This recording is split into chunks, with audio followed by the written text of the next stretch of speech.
Assalamualaikum and have a good day. My name is Muhammad KASSIM bin Abdullah. My Matric number is 320412211001.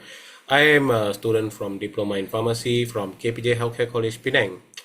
So today I am here to present my educational awareness topic, which is the understanding of breast cancer. So as we know, breast cancer, if we detect earlier, it saves life. Breast cancer is the most common cancer among Malaysian women and one of the leading cause of cancer death.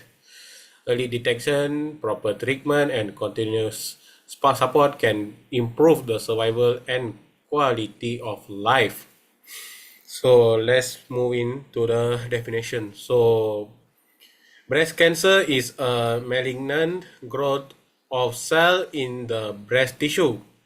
Most common type is the invasive ductal carcinoma or IDC.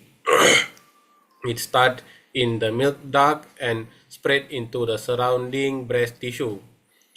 It is the common cancer amongst the women in Malaysia, so exclusive the skin cancer.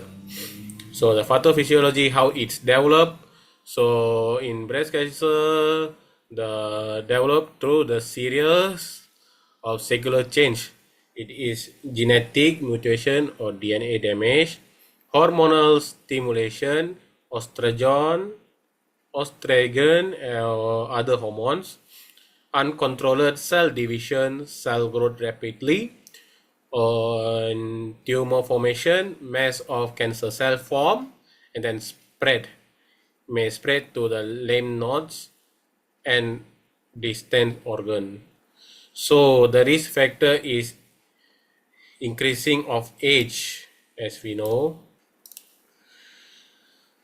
and then the family history of the BRCA1 or BRCA2 gene mutation, and then hormonal factors, early menarche, late menopause, use of oral contraceptive, and then the next is obesity and overweight, lack of breastfeeding, alcohol consumption, and sedentary lifestyle. This is the most risk factor.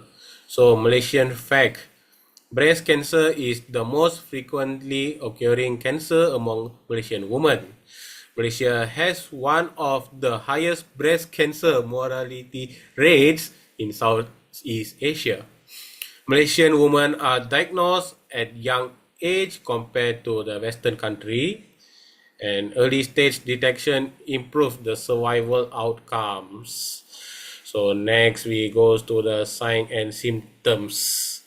So the sign and symptom is breast lump, usually hard, non-tender, breast pain, nipple discharge, fluid or blood, skin dimpling, tumor pulse inward, fluid orange, pitted or thickness skin, swollen axillary or lymph nodes. So this is the sign and symptoms. And then the non-pharmacological management is surgery, mastectomy, removal of the breast, and axillary lymph nodes discretion. And physiotherapy is chest physiotherapy and breathing exercise to improve the lung function and reduce the complication. Psychological support is like counseling and emotional support to them to manage the stress and anxiety or the fear. So nutrition and lifestyle, the patient can have a health diet, maintain the health weight, regular exercise, and avoid smoking and alcohol. So screening is using the mammogram is the gold standard for early detection. So pharmacological treatment.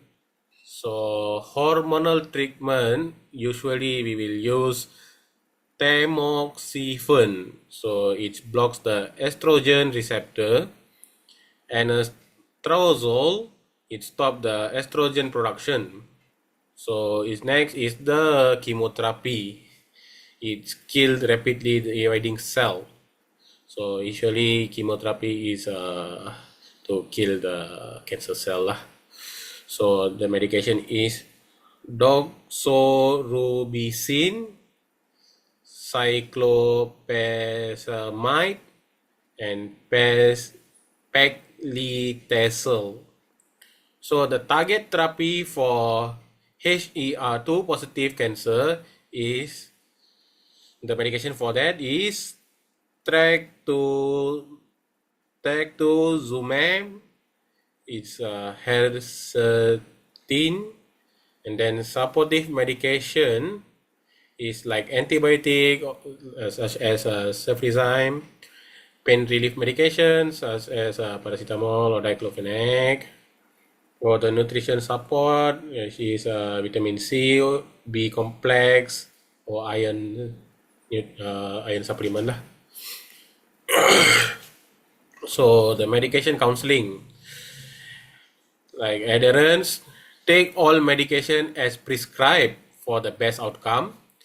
Side effect awareness is understand the possible side effects and when to seek medical help.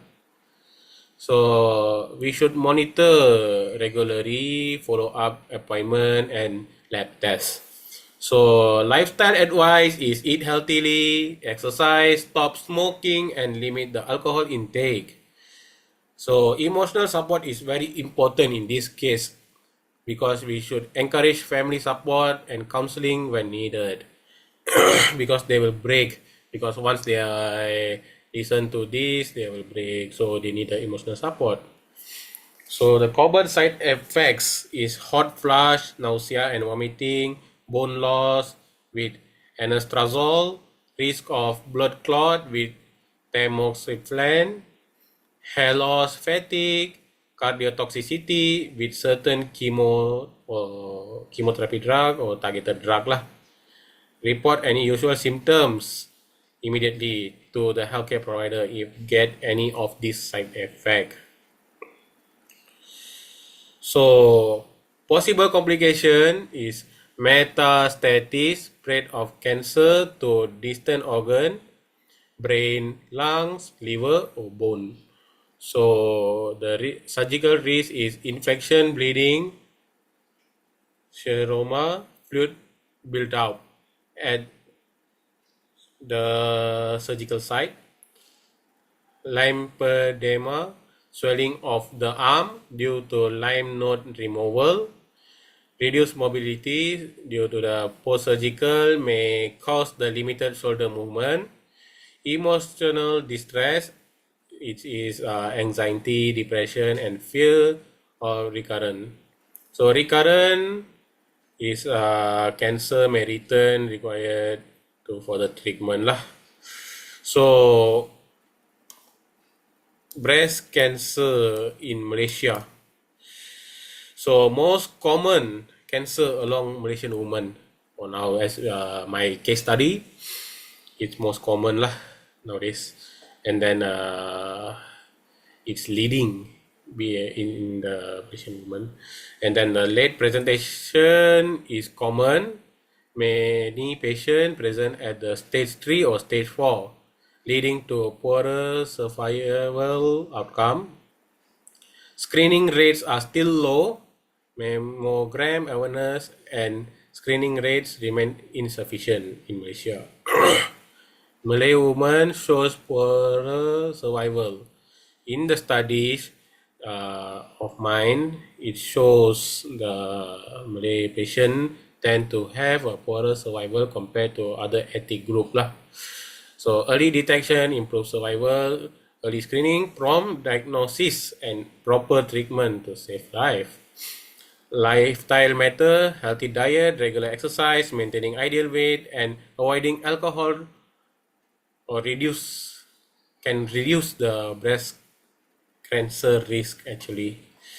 So Malaysian challenges, cause of late presentation. So dia macam kurang pengetahuan tentang faktor risiko dan saringan, takut dan menafikan penyakit, kepercayaan terhadap ubat tradisional dan alternatif, kurang akses kepada perkhidmatan kesihatan, faktor kewangan dan sosial yang mempengaruhi keputusan. So, lebih baik kita tingkatkan kesedaran, tingkatkan saringan, selamatkan nyawa. Sebab sekarang ni ada banyak healthcare kat luar sana membuat ujian-ujian tersebut lah. So, marilah kita kenal pasti breast cancer ni dan kita dapatkan rawatan di klinik ataupun hospital jika terdapat perubahan pada payudara. So, public awareness and prevention measures, kesan awal menyelamatkan nyawa. Early detection is your best defense. Lakukan pemeriksaan payudara sendiri setiap bulan. Jalani mamogram secara berkala, terutamanya umur 40 tahun ke atas. Dapatkan rawatan awal di klinik atau hospital jika terdapat perubahan pada payudara, macam yang saya beritahu tadi. Amalkan gaya hidup sehat, makan seimbang, bersenam, kawal berat badan dan elakkan merokok serta alkohol. So, saya dapatkan semua ni daripada researcher dari Malaysia lah, especially apa yang saya tahu. So, early detection today, better survival tomorrow. Marilah kita sama-sama membanteras late treatment untuk breast cancer ni. Jangan takut, treatment tu ada banyak kat luar sana. So, hopefully info-info ni dapat membantu semua orang lah.